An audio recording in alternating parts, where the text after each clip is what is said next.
Say what you want about nu metal. Some is atrocious, some just so-so, but some heavy classics did emerge from this late 90s musical experiment.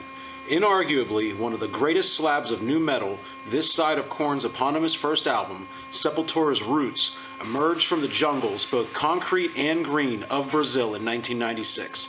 Infusing tribal rhythmic intensity to a detuned maelstrom of riff destruction, Roots perfectly epitomized the true intent of nu metal: to further shade, shape, and shake the foundations of heavy metal with new sounds, textures, and nuance.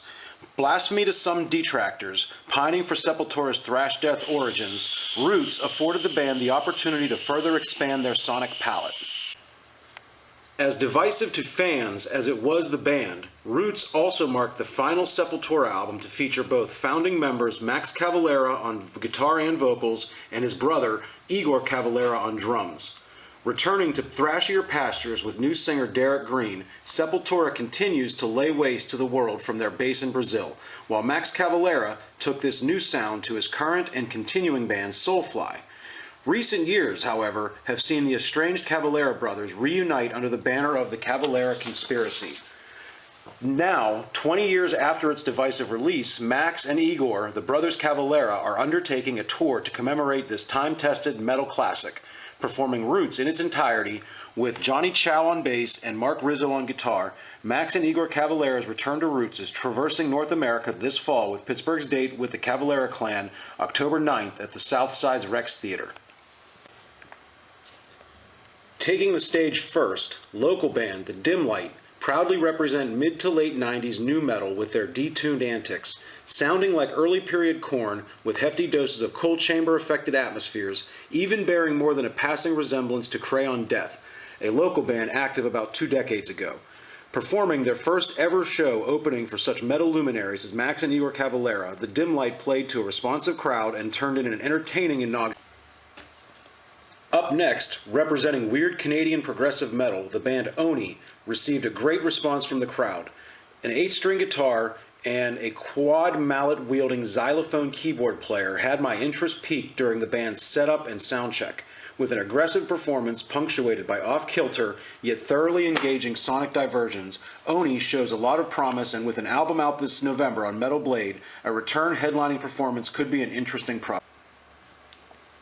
Metal generalists All Hail the Yeti found a home in the exact middle of our 5-band lineup. Hailing from Los Angeles, California, this quartet deliver a lively set of anthemic metal anchored by loose bluesy background vocals. With the vocalist handling the rasp and bellow, the guitarist and bass player provide some melodic swagger to the band's measured roar. While still maintaining a layer of metallic grime, All Hail the Yeti walk right up to the pop metal line, while as of yet not quite joining bands like Five Finger Death Punch on the other side.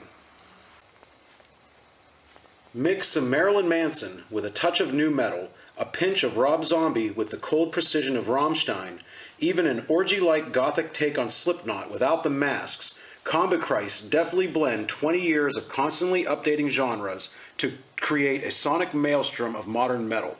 With a large contingent of fans in attendance, Combichrist's set was met with a surprisingly fervent enthusiasm, and with a drummer that looks like Ronald McDonald gone juggalo, they provided a solid 40 minutes of an engaging metal monster mash. Bonded by metal, bonded by blood, the brothers Cavalera have been elevating the metal discourse for over 3 decades. While a full Sepultura reunion remains elusive, recent years have found these formerly estranged brothers, Max and Iggor, collaborating once again, primarily in their band The Cavalera Conspiracy, but most recently on this current tour. Max and Iggor Cavalera return to Roots. Performing the Roots album in its entirety, Max, Iggor, and company ratchet up the intensity from the burly charge of opener Roots Bloody Roots to an absolutely scathing update of the same lead-off track titled Roots 2016 to close out the show. From opener Roots Bloody Roots, the band hits the ground with an explosive energy that invigorates these songs from this 20-year-old album. Second song, Attitude, continues the night on a particularly feral note, with Max and crowd shredding maximum vocal cord. Cutthroat was all venom and spite, the bludgeoning chug just before the short guitar solo capable of knocking the wind out of anyone. The tribal swing of tracks like Ratamahata and Breed Apart had the crowd jumping and swaying like an indigenous celebration. The noisy scrape of straight hate more than capable of peeling paint or your face off in the blink of an eye. 20 years have not diminished the vitriolic intent behind this song. The crushing pace of the song's second half was particularly enjoyable. Spit hits the crowd firing on all cylinders, as a testament to the defiant hostility classic Sepultura offered to the metal public.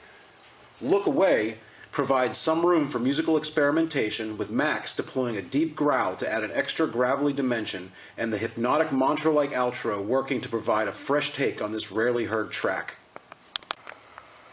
Following this sonic mindfuck, Dusted shreds and pounds all attentive ears with its hostile nu metal intent. Mark Rizzo contributes an absolutely ripping solo to this song. An abrasive salvo ushers in Born Stubborn as this pulverizing track decimates the crowd. Acting as a drum solo for the percussive master, Iggor Cavalera takes the opportunity to jam over the pre-recorded acoustic guitars in tribal chants of Itsari before a brief violent interlude provided by the song Ambush brings things back to a roiling boil.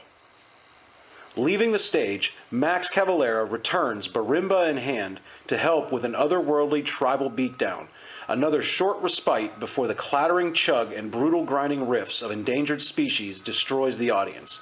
Mark Rizzo's solo work on album-ending blitzkrieg Dictatorship shreds with maniacal precision. A brief tease of Children of the Grave, followed by Max's sincere thank yous to opening bands and fans alike, soon gives way to Celtic Frost's Procreation of the Wicked to begin the encore. Slowly churning their way through this metal classic, Max, Iggor, and company pick up the pace for another cover, this time Motorhead's Ace of Spades, racing through the speakers at double, maybe triple speed in a frenetic rush of debauched motor madness. A vicious reinterpretation of Roots Bloody Roots closes the show. Titled Roots 2016, this new version of an old classic sets the stage with an intense, plodding build-up that degenerates into a blistering distillation of Roots Bloody Roots into its most hostile and brutal elements. Headlining an eclectic bill that truly embraces the inclusive mentality of the 1990s nu metal movement, the Brothers Cavalera present 1996's Sepultura album Roots in its entirety, an absolutely essential album from a much maligned musical scene. Roots stands as a pinnacle for nu metal and its expansive interpretation of heavy. Canadian progressive strangeness from Oni, anthemic rockers from mainstream aspirants All Hail the Yeti, even the goth-infused pseudo-industrial attack of Combichrist provide a night of metal diversity. The perfect prelude to an evening with Max and Iggor Cavalera and the groundbreaking worldly sounds of Roots. An excellent evening of genre-hopping post-90s heavy metal exposition.